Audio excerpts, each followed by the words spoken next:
Bloomberg Audio Studios. Podcasts, radio, news.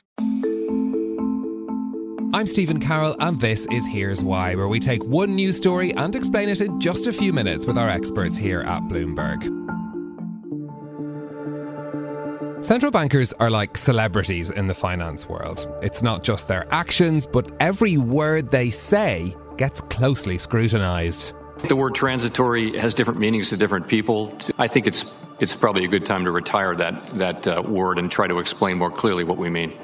The ECB is ready to do whatever it takes to preserve the euro. And believe me, it will be enough. We are not here to close spreads. This is not the function or the mission of the ECB. Central bank policy has far-reaching effects across economies and markets. In a world of global investors, everyone's looking to be first with any new information about what they're going to do or not do next. So here's why we pay so much attention to everything central bankers say. Bloomberg Opinion columnist Daniel Moss joins me now for more. Daniel, have investors always been so obsessed with central bankers and everything they have to say? So when John Maynard Keynes was envisaging the post-World War II economic order, he foresaw a situation where central banks were at the pinnacle of the globe's economic and financial life. And here we are 80 years on. We're not far from that. People have always paid attention to what they say. What's different in the contemporary era as opposed to the 80s, 70s, 60s and so forth, is the volume of words that are out there. I mean, these are everyone's central banks now. Hard to envisage today, but did you know up until 1994, the Federal Reserve put out no announcement when it changed interest rates. It was left to a small group of Fed watchers on Wall Street to discern moves in short-term money market and say, aha, looks like the Fed has tightened or eased. Then there was a revolution in early 1994.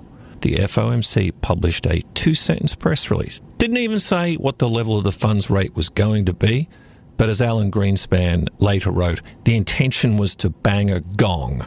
And that set in train a series of events which has led to the era of relative central bank openness that we now have. So there's a lot to respond to, and markets are so much bigger. So we hear a lot more from central bankers, but how much do they actually tell us about what they're going to do or what they have done? Well, this is the signal versus the noise. I think one of the challenges that people have is that there are so many out there talking. They're not always saying precisely the same thing. Some people are dissenters. Some people are looking to push the envelope in the other direction. You know, and it is hard to discern who matters at any one given point in the economic cycle. If you're talking about the Federal Reserve, for instance, really it's the troika that matters. That's not supposed to sound sinister. It merely refers to the Fed chair, the vice chair, and the president of the New York Fed. The rest can sometimes matter from time to time, depending on their expertise. And the same thing broadly applies with other central banks. Like if you're talking about the ECB, listen to the chief economist, sure. Listen to the president, absolutely. Listen to France, listen to Germany, listen to Italy. Some of the smaller nations, well, they talk a lot. Do they really matter behind closed doors? I mean, they all matter, but there are degrees to this.